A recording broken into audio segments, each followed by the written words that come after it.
चलिए आज की क्लास स्टार्ट कर रहे हैं। आज हम करेंगे ये 23 फरवरी को पेपर हुआ था 2026 में जूनियर जेई का। तो ये अगर आप पेपर कर लेते हो तो इसके अकॉर्डिंग जितने भी दास ग्रेड 2 या एएसओ का पेपर है या टीजीटी का है, आपका कोई सा भी पेपर है तो इसके रिलेटेड ही क्वेश्चन आएंगे। क्वेश्चन में फर्स्ट देखिए, हमें यहाँ पर ट्रायंगल का एरिया निकालना है। इसका बेस यहाँ पर आपको दिया हुआ है 18.6 और हाइट है 10.4। बताइए क्या इसका आंसर होगा, फिर मैं आपको बताता हूँ। देखिए ट्रायंगल का एरिया क्या होता है, ये ट्रायंगल है, ये इसका बेस है, ठीक है, ये इसकी हाइट है h। तो 1/2 इंटू बेस इंटू हाइट, तो 1/2 इंटू 18.6 इंटू 10.4। तो आप इसको यहाँ से कैंसिल कर लो, 9.3 आ गया, ठीक है। तो इसको हमने यहाँ से मल्टीप्लाई कर लिया, मल्टीप्लाई करके ये क्वेश्चन आ। तो पहला क्वेश्चन बहुत ही आसान सा था, ये फॉर्मूला पता नहीं है, नोट कर लें एक बार। त्रिभुज का क्षेत्रफल होता है 1/2, आधार, इसे आधार बोलते हैं हिंदी में, और ये h जो है बहुत जगह शीर्ष लंब लिखा होता है, ठीक है, शीर्ष लंब। सेकंड क्वेश्चन देखो क्या कह रहा है, एक डीलर ना एक ग्राइंडर परचेज करता है 7,660 रुपए में और उसको बेचता है 8,426 रुपए में। तो ये कहता है उस पर वो 12% का डिस्काउंट भी देता है। तो आपको यहाँ पर निकालना है सीपी और एमआरपी के बीच में कितने का डिस्काउंट है, सीपी और एमआरपी। तो आप जरा एक चीज सुनिए जरा, सीपी आपको यहाँ पर गिवन है, सीपी दिख रहा है आपको यहाँ पर, खरीदता है, परचेज करता है, तो ये सीपी है और ये एसपी है। आपको बस एमआरपी निकालना है। कीजिए जरा, ट्राई कीजिए। देखिए सवाल ने क्या बोला हुआ था, सवाल ने पूछा हुआ है कि आपको डिफरेंस बताना है कॉस्ट प्राइस और मार्क प्राइस का। तो यहाँ पर सीपी तो आपके पास गिवन है, आप एमआरपी कैसे निकालेंगे जरा सभी नोट कर लें एक बार। एमआरपी में से जब भी आप डिस्काउंट को माइनस करते हो, 100 माइनस डिस्काउंट, जब भी परसेंट में लिखा होता है, ठीक है, वो इक्वल टू किसको होता है, एसपी के। ये वाला कॉन्सेप्ट सभी नोट कर लें। तो एमआरपी पता नहीं है, एमआरपी को आप मान लो यहाँ पर एक्स, डिस्काउंट कितना दे रहा है वो आपको 12% का डिस्काउंट दे रहा है, तो ले कितना रहा है आपसे, 100 में से माइनस कर देंगे 88 इक्वल टू। अब आप देखो इसको घबराओ मत, ये नंबर 11 से कटेगा। 11 का डिविजिबिलिटी रूल किसको पता है जरा बताइए, डिवीजन रूल क्या बताए 11 का। देखिए इसका सम 10 हो रहा है, ऑल्टरनेटिव का सम यहाँ पर 10 हो रहा है, तो 10 माइनस 10 ये कट जाएगा यहाँ पर। तो आपको क्या सॉल्व करना है, बस आप ये यहाँ से सॉल्व कर लीजिए, वहां से कैलकुलेट कर लो। बाद में आपको पूरा सॉल्व मत करना है इसको। जो वैल्यू आ गई ना, ज्यादातर आंसर जो D+B के होते हैं, देखो 2 डिजिट जो है इसके सारे डिफरेंट है, ये 50 है, ये 15 है, ये 5 है, ये 50 है, ठीक है। आप यहाँ से 2 ही सॉल्व कर लो यहाँ से। जब 75 में से 60 जाएंगे तो कितना आएगा, 15 आएगा लास्ट का 2 डिजिट। मतलब हमें 95757660 को जब माइनस करेंगे यहाँ से, ये 15 आ गया, यहाँ से 9 आ गया, ये 1 आ गया, तो इसका ये आंसर हो जाएगा। ये सवाल ये पूछ रहा है कि आपके पास 4 साड़ी को बेचती है तो कोई 20% का प्रॉफिट होता है। यदि उसको वो 20% कम पे खरीदती और 40 रुपए में कम में बेचती तो उसको 40% का लाभ होता है। तो आपको बताना है सीपी क्या होगा। ऐसे सवाल आते हैं ना पेपर में आपके पास की मोर देन एक, इस तरीके का टाइप के हो, तो आपको क्या करना है, सबसे पहले आप ना इस स्टाइल से करोगे क्वेश्चन को। देखो सीपी यहाँ लिखोगे, यहाँ लिखोगे एसपी, और ये 2 केस बनते हैं आपके, ठीक है। कंडीशन 1 पहले यहाँ से यहाँ तक की है, वो 20% लाभ पर बेचता है तो 100 रुपए का खरीद के लेके आएगा, बेचेगा कितने का, 120 का। तो ये कंडीशन यहाँ पर एक हो गई, ठीक है। अब यहाँ पर क्या कह रहा है, if she had brought it for 20% less, 20% कम में खरीदता, तो मतलब 100 का यहाँ खरीद रहा है तो अब कितने का खरीद रहा होता है उसको, वो 80 का। ये समझ में आया पहले यहाँ तक, ये बताइए। अब इसके बाद क्या कह रहा है वो, अगर उसको वो कितने कम में बेचता, 40 रुपए कम में बेचता, तो उससे क्या होता है, 40% का यहाँ प्रॉफिट होता। तो 40% का प्रॉफिट जो ये लिखा हुआ है ना, ये सभी याद रखना, ये प्रॉफिट हम किस पे निकालेंगे, ये हम इस पे निकालेंगे। तो इसका 40% निकालने का मतलब कितना हो जाएगा जरा बताइए, 80 इंटू 1 कट गया यहाँ से 2 जीरो, कितना होता है 112, 14 गुणा 8 कितना होता है 112। यहां तक समझ में आ गया आप सबके, यहां तक बताइए फटाफट जल्दी से, कि 2 केस मैंने यहाँ बना दिए हैं, इनको समझना है आपको, क्या करा था सभी स्टार्टिंग से समझ लें।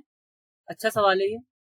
सबसे पहले क्या करोगे आप, ये इसने यहाँ से स्टेटमेंट बोला ना ये, कि उसने 20% प्रॉफिट पे बेचा, तो 20% प्रॉफिट का मतलब समझ जाना कि 100 रुपए में मैंने खरीदा है किसी सामान को और 120 का मैंने यहाँ पर बेच दिया।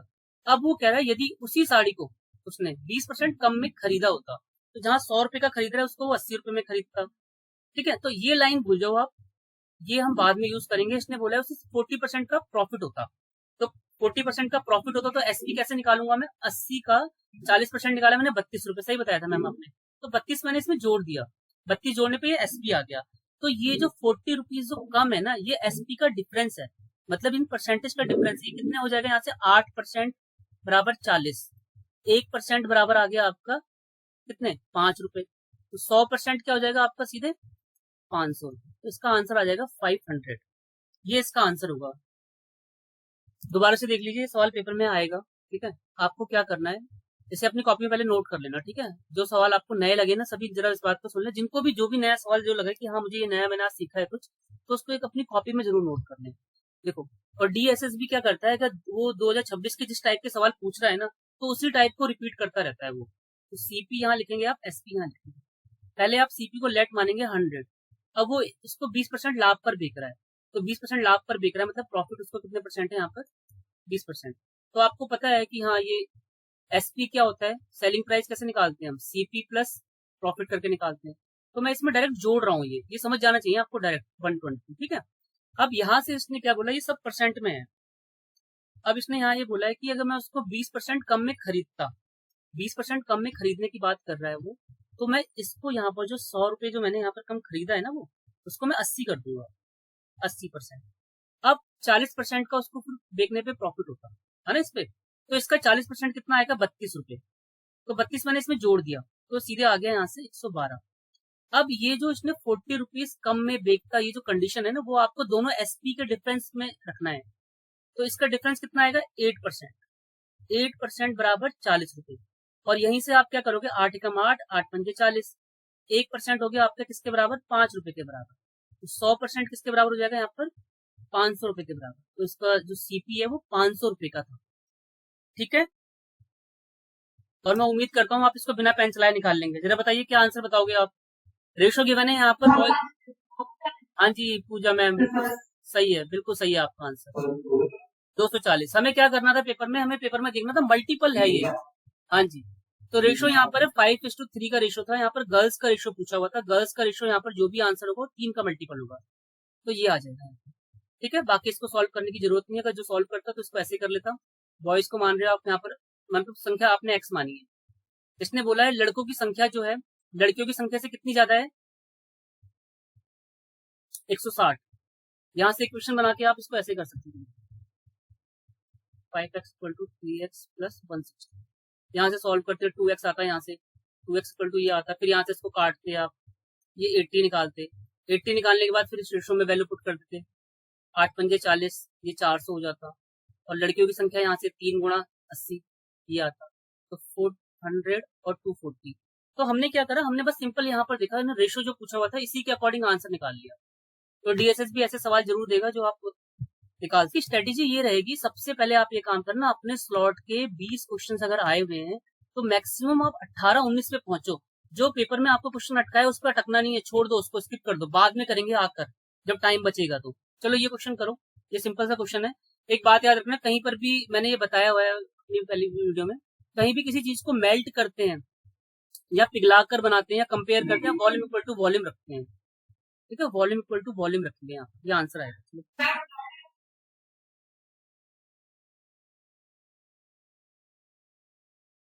50। और कोई बताइए क्वेश्चन क्या कह रहा है? क्वेश्चन कह रहा है आपके पास एक स्पेरिकल बॉल है, ठीक है, एक गोलाकार बॉल है आपके पास, उसकी रेडियस है 12.6 सेंटीमीटर, उसकी डायमीटर है, रेडियस भी नहीं है डायमीटर है।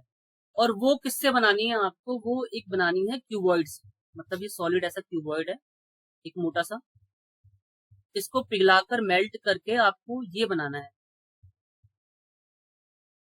तो ये निकालना है आपको कि नंबर ऑफ कितनी होंगी। नहीं डी, नहीं डी आंसर नहीं है, सही से सॉल्व करो आप।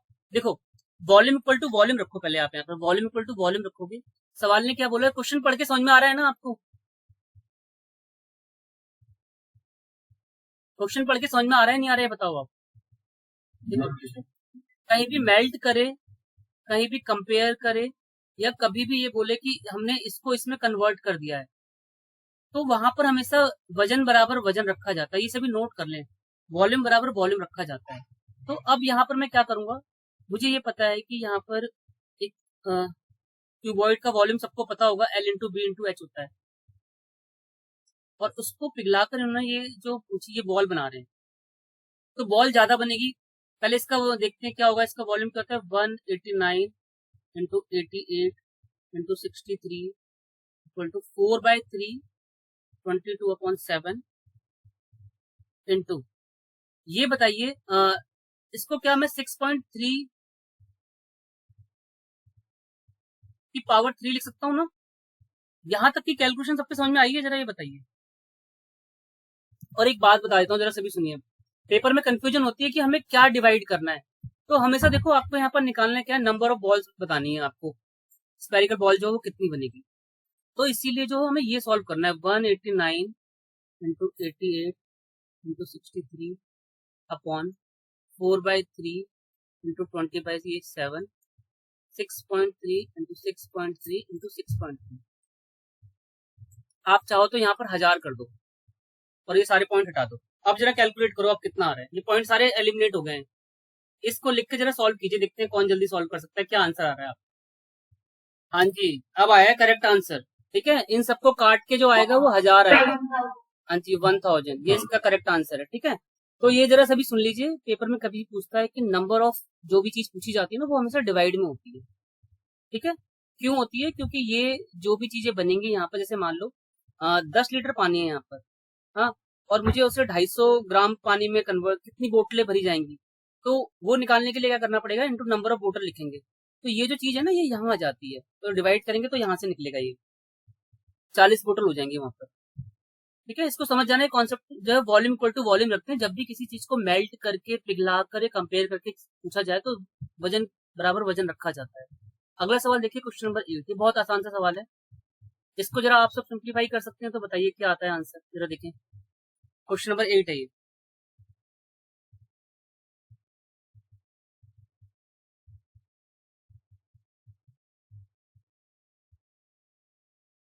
तो इसका आंसर आप सबने 2-3 आंसर बताए, जबकि पेपर में तो ऐसा होगा नहीं, एक ही एग्जैक्ट आंसर होगा।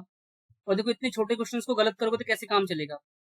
इसका आंसर पहले बताया था 0.4, फिर पे बता रहे हैं आप 1.8। इसका करेक्ट आंसर आएगा माइनस का 2.6। देखो, आप माइनस का 2.6 क्या निकाल पाए, निकाल पाए, जरा देखो। हाँ, बाद में बोला था ना मैम, बाद में नहीं बोलना था, पहले ही बोलना था। 160 डिवाइड, ये पूरा जो नंबर, ये पूरा नंबर डिवाइड में हो जाएगा। ये कैलकुलेट कर लो कितना आ रहा है, जरा ये बताओ। 8 हो गया, 8 दूनी 16 हो गया, 16 की गुणा करनी है 25 से, 400 माइनस 3। ये वाली कैलकुलेशन करनी थी। ये पूरा जो ब्रैकेट यहाँ पर लिखा हुआ है ना, और यहाँ पर डिवाइड है, तो ये सीधे डिवाइड में कर दो आप। यहाँ से ये डिवाइड में कर दिया, डिवाइड में करके सीधे यहाँ से आंसर आ जाए। ठीक है, देखो ये 160, इसको सॉल्व कर लिया था, 400 आ गया था, माइनस 0 0 कट गया, 4 का टेबल पढ़ते हैं, 4 4 जा, 4 10 जा, माइनस 0.4 माइनस 3 माइनस 2.6। ये इसका करेक्ट आंसर आ जाए। Number 9, D triple S B इसको हर बार पूछता है, कभी कभी घुमा के पूछता है कि बच्चे अटक जाते हैं। बताओ, बहुत सिंपल सा कॉन्सेप्ट है, आप उलझना मत। बताओ क्या इसका आंसर होगा, टाइम दे रहा हूँ आपको। जरा सुनिए, यहाँ पर इसने जो 13.5 किलोमीटर जो लिखा हुआ है ना, ये आप सबको कंफ्यूज करने के लिए लिखा हुआ है। इसका कोई मतलब नहीं होता है, सभी जरा नोट कर लें। कभी भी कोई पर्सन अपने घर से ऑफिस जा रहा है, ठीक है, और हम यहाँ पर ये मानते हैं कि रूट एक ही है उसका, ये नहीं कि वो दूसरे रूट से आ रहा है, तो जाते समय वो जा रहा है यहाँ से 25 की स्पीड से, तेज तेज जाना है उसको, ऑफिस पहुंचना है। फिर ऑफिस से यहाँ पर आ रहा है वो 20 किलोमीटर की स्पीड से। तो कभी भी ना डिस्टेंस आपका यहाँ पर फिक्स हो, तो वहां पर बस सिंपल ये वाला फॉर्मूला लगाना था, 2xy x प्लस वाई। हाँ जी, सी सही है पूजा मैम आपका आंसर। अब ये फॉर्मूला लगा लीजिए, यहाँ से आंसर आ जाएगा। ठीक है, सभी इसको नोट कर लो इस बात को। पेपर में बहुत कंफ्यूज करने के लिए लिखते हैं कि 50 किलोमीटर की दूरी में वो जाता है आता है, कभी भी डिस्टेंस फिक्स है तो वहां पर एवरेज स्पीड का कॉन्सेप्ट ये बन जाता है, ये फॉर्मूला बन जाता है। ठीक है, 2xy upon x plus Y, इसको लगा दीजिए, आंसर आ जाएगा। करो अपने आप सॉल्व कर लो। 2 इंटू 25 गुणा 20, ये 45 हो गया। 5 का पाड़ा पढ़ते हैं, ये 9 हो गया। ये यहां से हो गया 10, 10 की गुणा कर दी मैंने 200, 200 को भाग करना है मुझे यहाँ पर 9 से, 9 दूनी 18, फिर 2, ये 9 दूनी 18, ये आता जाएगा, देखो ये 2 ना बार बार, तो इस तरीके से आंसर हो जाएगा 22.22। ठीक है, ये इसका आंसर आ गया। ये क्वेश्चन रीड कर लो। यहाँ पर 3 तरीके की कॉफी के पाउडर है, यहाँ पर उसको मिक्स कर रहे हैं हम 1:2:4 के रेशो में, और इसके मिक्सचर को बेच रहे हैं 750 रुपए किलो के हिसाब से। तो आपको बताना जो थर्ड जो वैरायटी है वो कितने रुपए किलो के हिसाब से आप देखोगे। जरा सॉल्व कीजिए इसको, कैसे करोगे आप इसे।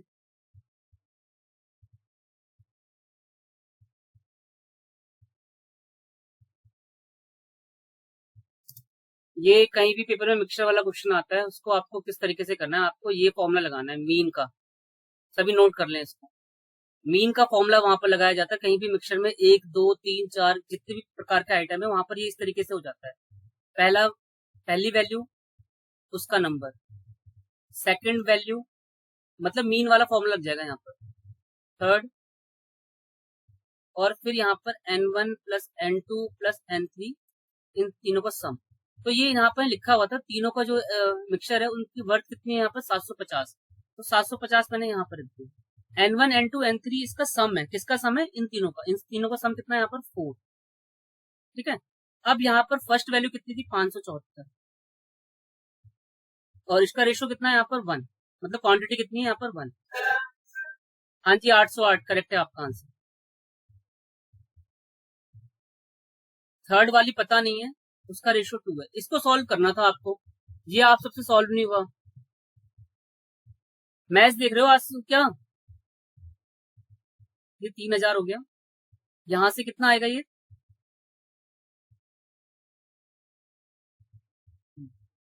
इसको माइनस करके कितना आया था, माइनस कर लो जरा इसको, 1616। अब इसको 2 से डिवाइड कर दो आप, 2 से डिवाइड कर देंगे तो यहां से आ जाएगा 80।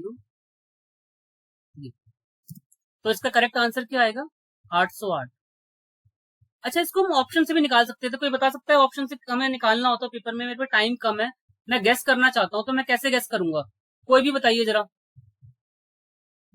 चलो दिमाग लगाइए। हाँ, पहली बात बिल्कुल 2 से डिवाइड होना चाहिए, क्योंकि यहाँ पर थर्ड जो है बिल्कुल सही पहचाना आपने, तो ये एलिमिनेट हो गया, ये एलिमिनेट हो गया, अब ये दोनों वैल्यू बच गई थी यहाँ पर,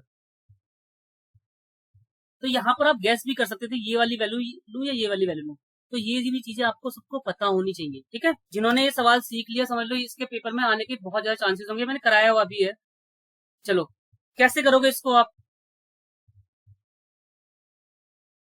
चलो मैं भी टाइम दे रहा हूँ, कोई कर सकता है तो ठीक है, नहीं तो मैं करवाता हूँ।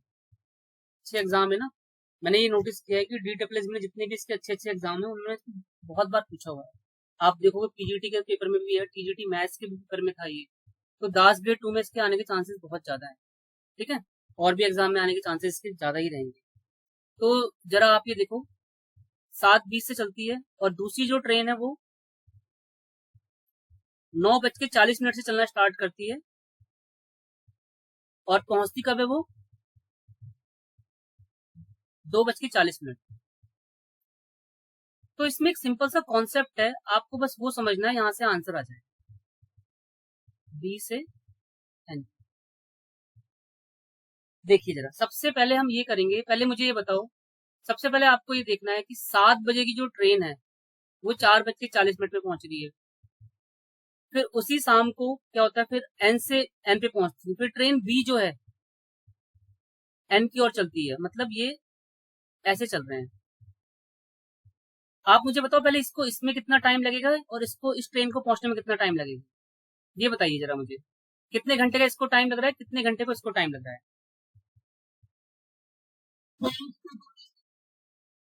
हाँ जी बिल्कुल ठीक है, बी वालों को बताइए। हाँ हाँ हाँ हाँ, बिल्कुल वैसी ही करना है, बिल्कुल सही बताया आपने।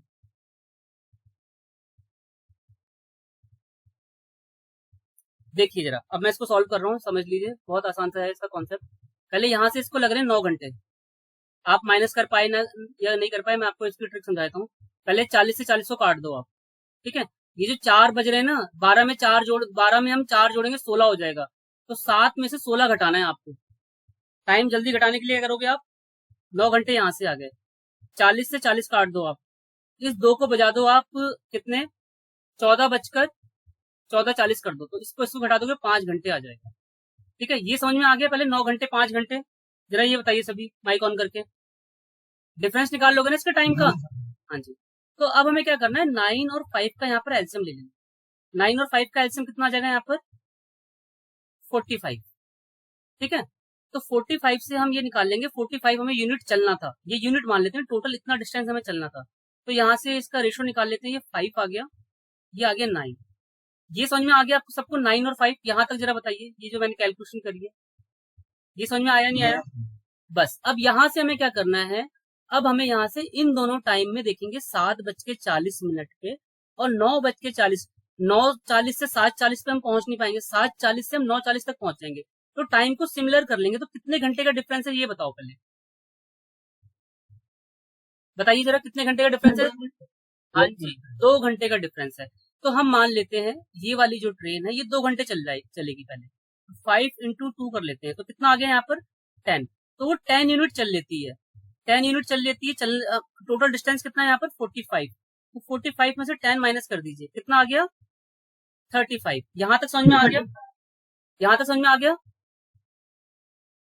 बताइए जरा। हाँ जी, बस अब आ गया आंसर। अब इन दोनों को जोड़ देंगे हम, क्योंकि ये दोनों एक दूसरे की ओर चल रही है, यहाँ पर अपोजिट डिस्टेंस है तो प्लस हो जाएगा। ये कितना आ गया 14। ठीक है, अब इनको काट कूट लीजिए आप 7 के पाड़े से, 7 पंजे, ये 2.5 घंटे आ गया।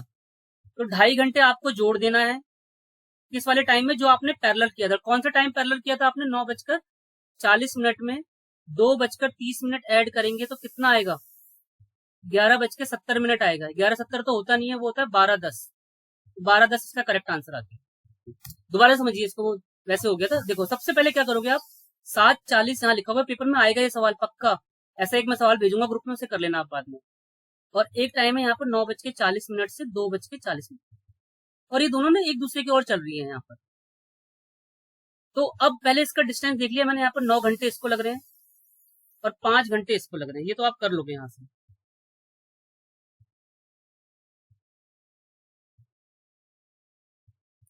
ठीक है, आप यहाँ से इसको कर लोगे। अब क्या करना है, यहाँ तक सबको समझ में आ चुका है कि हमने क्या किया, सबसे पहले 7:40 से 4:40 के बीच का डिस्टेंस यहाँ से निकाल लिया, 9 घंटे लग रहे हैं, इसको लग रहे हैं 5 घंटे।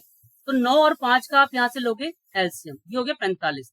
हमें 45 यूनिट चलना था, लेकिन ट्रेन जो है हम इसको पैरेलल टाइम में कर लेंगे, मतलब 7:40 यहाँ पर है, 7:40 से 4:40 पे पहुंचती है, ये 9:40 से स्टार्ट होके 2:40 पहुंचती है। तो मैं इस ट्रेन को 2 घंटे पहले चलने देता हूँ, तो 2 घंटे में कितना डिस्टेंस कवर करेगी, पहले यहाँ से इसका वो निकाल लेते हैं, इफिशियंसी कितनी होगी इसकी, यहाँ से ये चलेगा 5, ये चलेगा यहाँ से 9। ठीक है, तो इसे 2 आवर्स में कितना चल जाएगा यहाँ पर, ये 2 into 5 10। और हमें टोटल कितना चलना था, टोटल चलना था यहाँ पर 45। तो 45 में से आपने 10 माइनस कर दिया, ये आ गया 35। 35 आने के बाद अब ये टाइम पैरेलल हो गया, यहाँ पर यहाँ भी 9:40 हो गया, यहाँ भी 9:40 हो गया। अब ये दोनों ट्रेन एक दूसरे के अपोजिट चल रही है, तो 5 और 9 को जोड़ दिया मैंने 14, इसको यहाँ से काट दिया, ये 7 आ गया, यहाँ पर 5 आ गया, ये 2 आ गया, 2.5 घंटे हो गए।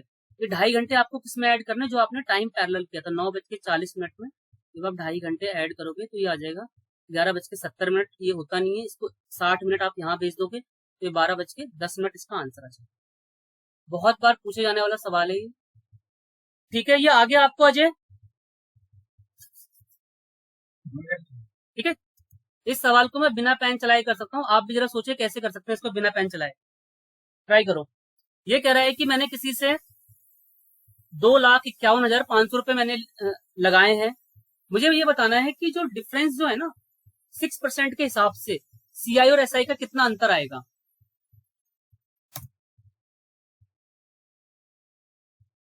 देखिए मेरी बात को सुनिए जरा सभी,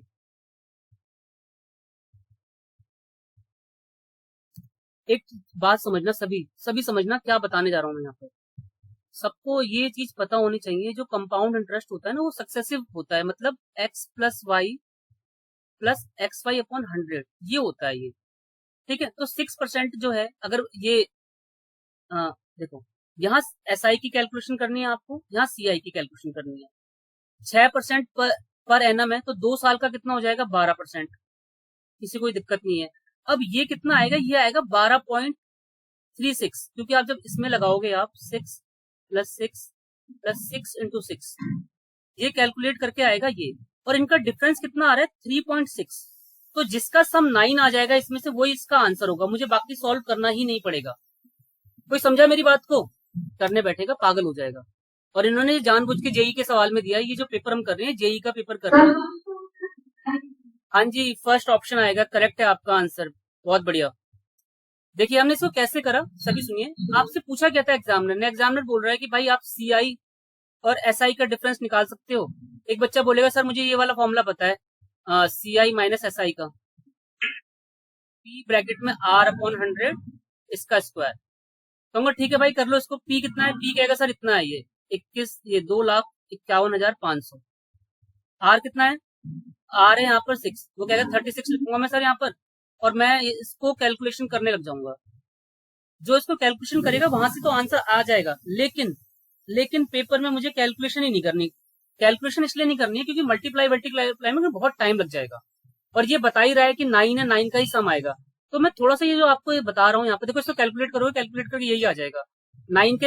एक रूल होता है, आपने देखा होगा, 9 का जो पहाड़ा होता है, 9 को 9 9 18 9 के 27, इन सबका सम 9 आता है। तो ये रूल होता है कि किसी भी नंबर को आप 9 से मल्टीप्लाई करोगे तो उसका सम जो है, अंकों का जोड़ जो है वो 9 हो जाता है। मतलब आप इसकी मल्टीप्लाई इससे करोगे ना, कैलकुलेटर में करके देख लेना, उसका जोड़ भी जो अंकों का आएगा वो 9 ही आएगा। तो मैं इसमें आपको क्या दिमाग बता रहा था, मैं दिमाग आपको इसमें ये बता रहा था, मेरी बात को समझना जो बता रहा हूँ, मुझे निकालना था CI माइनस SI।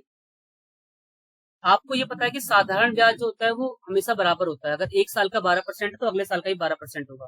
अगर ये 6% एक साल का है तो 2 साल का हो जाएगा 6 गुना 2 मतलब 12%। ठीक है, अब ये कैसे निकालेंगे, ये आपका सक्सेसिव है, तो सक्सेसिव निकालने के लिए आप ऐसे भी निकाल सकते हो, ब्याज के ऊपर ब्याज, 6 प्लस 6 गुणा 6 गुणा 6 बट्टे 100, ये हो जाएगा 12.36। तो इसको माइनस करने पे आ रहा है 0.36%, और इसका सम कितना हो रहा है 9। और जब मुझे निकालना क्या है, मुझे एक्चुअली ये निकालना है 2,51,500 का 0.36% निकालना है।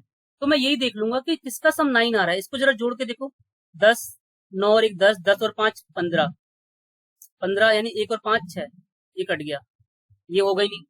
इसको जरा जोड़ के देखो, ये हो गया कितना यहाँ से 8, 8 और 3 11, ये 20, 2 आ रहा है, ये भी हट गया। इसको जरा जोड़ो, ये हो गया कितना 24 25 7 हो रहा है, ये भी एलिमिनेट हो गया। ये यहाँ से 18 हो रहा है, मतलब 9 ये हो रहा है। तो ये पेपर में हम मार्क कर देंगे, ये इसका आंसर आ जाएगा डायरेक्ट। ठीक है, ये भी बहुत बार पूछा जाता है। क्वेश्चन नंबर 13 आप में से कोई भी कर सकता है, तो मुझे बताइए इसका क्या आंसर आएगा।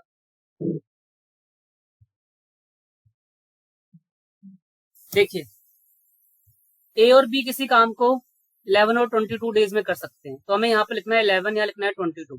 इसका एलसीएम ले लिया, इसका एलसीएम आ गया यहाँ से 22, तो इसकी यहाँ से इफिशिएंसी निकल जाएगी। इफिशिएंसी यहाँ पे 2 और 1 निकल गई। तो इसका मतलब ये है कि ए जो है एक दिन में 2 काम करता है, बी 1 काम करता है, इसका मतलब ये होता है। ठीक है, अब यहाँ से इन्होंने क्या बोला है, इन्होंने ये बोला है कि इन्होंने 2 दिन साथ में काम किया, तो 1 डे का काम कितना होगा, इनको जोड़ देंगे, तो 1 डे का काम हो जाएगा, चेक करते हैं मैम, 1 डे का हो गया यहाँ पर 3, तो 2 डेज का कितना हो जाएगा, 2 इंटू 3 6 हो जाएगा। तो 6 आप 22 में से घटा दीजिए, 22 में से आपने 6 घटा दिए, कितने बचे 16। यहां तक समझ में आ गया सबके, ये बताइए जरा फटाफट, यहां तक बताइए, ये समझ में आया आप सबके।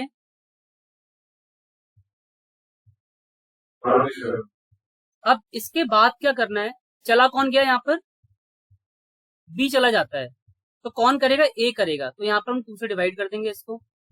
तो ये बाकी जो काम बच गया था वो 8 दिन में होगा, 8 डेज में। अगर पेपर में ये आता ना कि यहाँ पर बी इस काम को, बी के चले जाने के बाद ए इसको कितने दिन में करेगा, तो 8 लगाना था। अभी यहाँ पर आंसर हाँ जी 10 डेज आएगा इसका आंसर। कंप्लीट पूछा हुआ है ना, तो 2 दिन तो उन्होंने यहाँ पर काम किया था और ये 8 दिन में अकेला कर रहा है 1, तो 2 + 8 करेंगे तो यहाँ पर 10 आ जाए। ठीक है, बताइए इसको सॉल्व करके क्या आंसर आएगा। 24 करेक्ट आंसर है इसका। ठीक है, सॉल्व कर लेना, आसान सा सवाल है, ये हो जाना चाहिए आप सबसे। बॉड मास रूल लगा लेना, यहाँ से हो जाएगा। 24 करेक्ट है इसका आंसर। क्वेश्चन नंबर 15 बताइए कैसे करेंगे आप इसको। क्वेश्चन कह रहा है हमें ये इसको 3 पार्ट में कर रहा है, इन्हें सच ए वे, जो फर्स्ट है वो हाफ होगा और अगला जो है वो 1/4 होगा और जो अगला पार्ट है वो 1/8 के इक्वल होगा। ठीक है, आपने सबका एलसीएम ले लिया, इसका एलसीएम आ गया 8, तो ये हो जाएगा यहाँ से 4, 2, 1, इस पार्ट में डिस्ट्रीब्यूट हो जाएगा। तो हमें क्या करना है, ये आ गया 7, तो कोई भी नंबर 7 से डिवाइड होता है उसका रूल मैंने सबको बताया हुआ है, जिनको रूल पता नहीं है सुन लो। जैसे आप 7 से आपको पता चलना चाहिए नंबर 7 से कट जाएगा ये। अभी तो आप फटाफट पहले आंसर निकाल लो। देखो इस सवाल को ना अगर मुझे पेपर में करना होता तो मैं इसको बिना पेन चलाए ही करता। देखो आप जरा समझना मेरी बात को।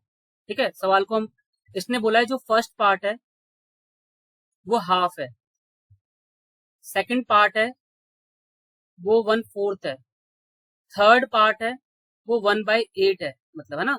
तो कोई भी नंबर 8 से जब डिवाइड होता है जब उसके लास्ट के 3 डिजिट जो है 8 से भाग हो जाए, तो ये 3 नंबर आप भाग कर लीजिए।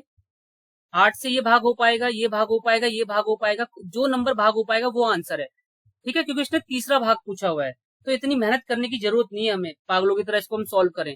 जरा मुझे बता दीजिए बस इन तीनों नंबर। हाँ जी, लास्ट वाला करेक्ट आंसर है, बिल्कुल सही।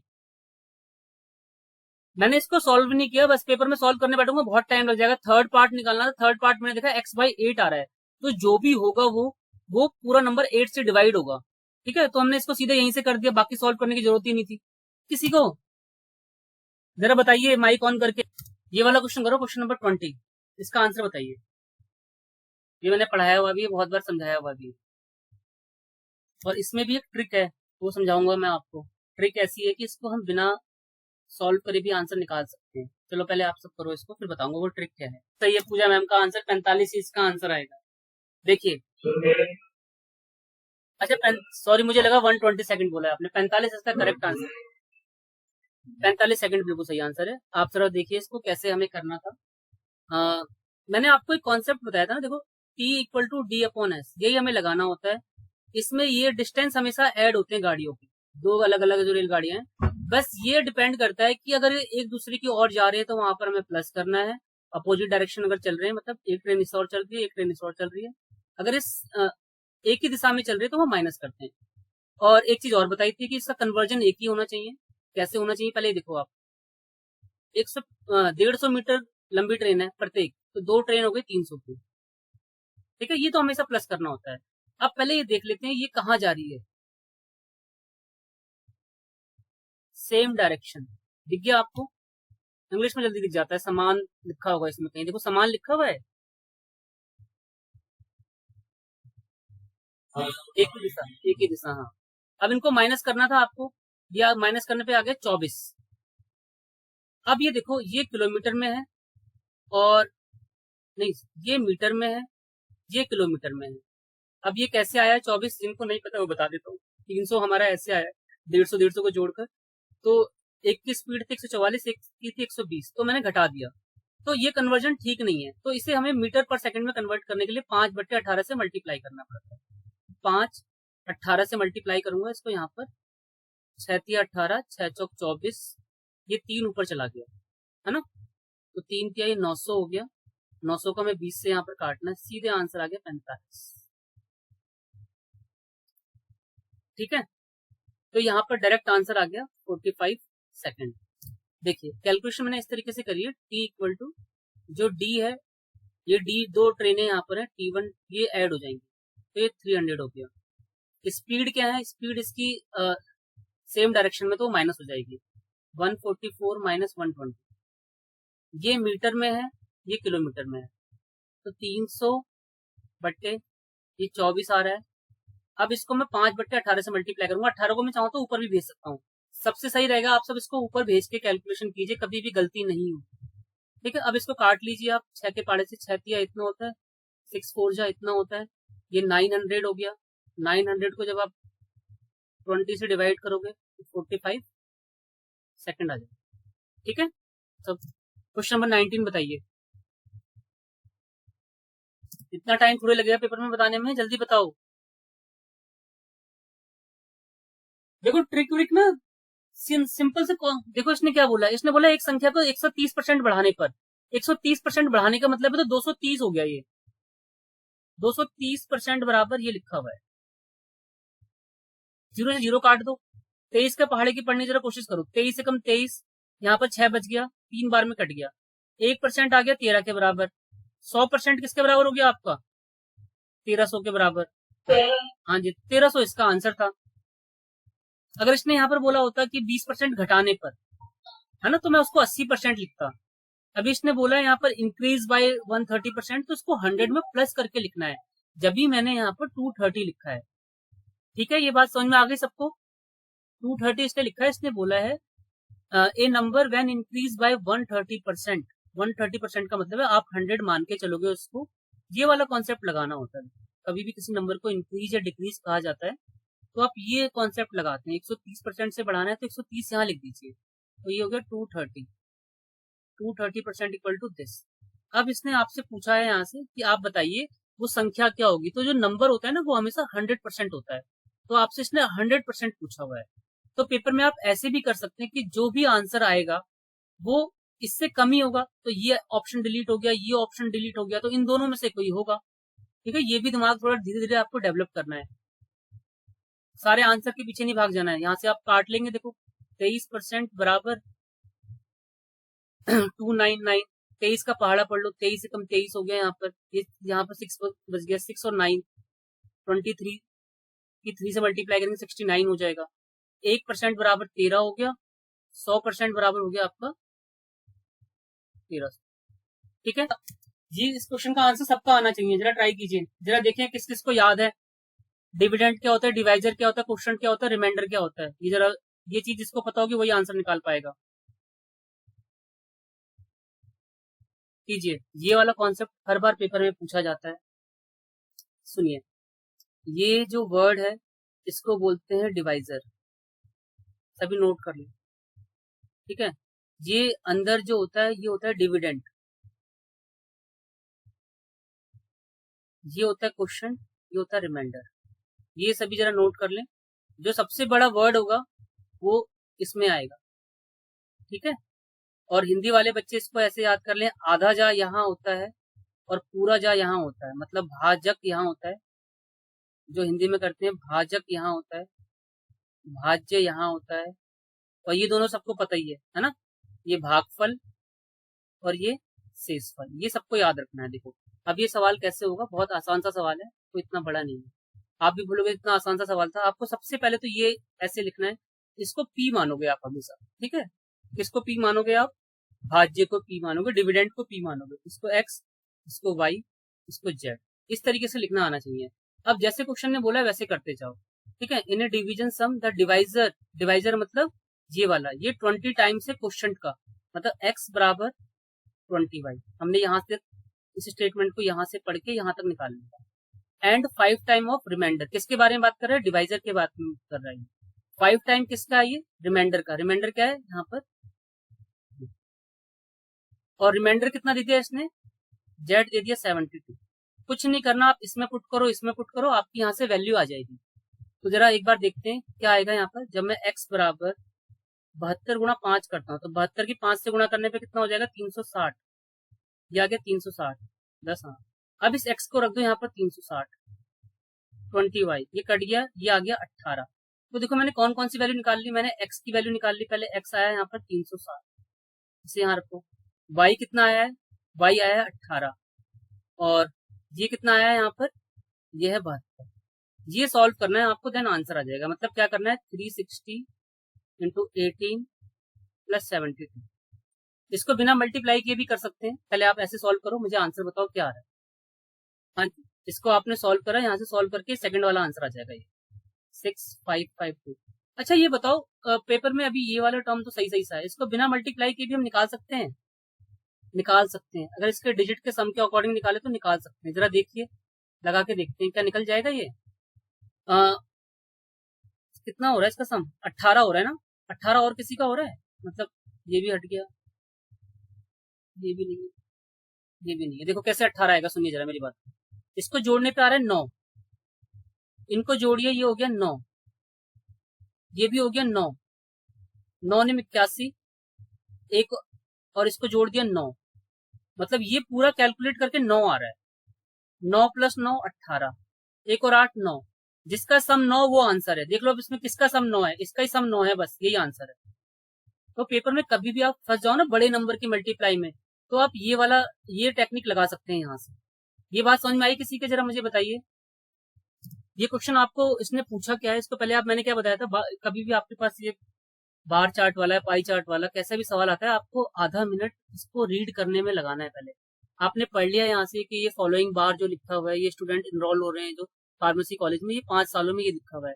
इसने ये पूछा हुआ है, आपको ये बताना है कि जो सबसे ज्यादा प्रीवियस ईयर के अकॉर्डिंग मैक्सिमम किसमें छलांग लगाई है ज्यादा। तो इसको ना बिना सॉल्व करे करेंगे पेपर में। कैसे? आपको ये बताना है कि किसमें सबसे ज्यादा वृद्धि हुई है। तो सबसे पहले आप डिफरेंस देख लेंगे, जिसका डिफरेंस मैक्सिमम होगा वही आंसर हो जाएगा पेपर में। और अच्छी बात है, इसमें तो ईयर भी लिखे हुए हैं, देखो 90, इसमें 90 का गैप आ रहा है, ये तो आप समझ जाएंगे सभी। इसमें कितने का गैप आ रहा है? इसमें 20 35 का गैप आ रहा है इसमें, ठीक है। इसमें कितने का गैप आ रहा है?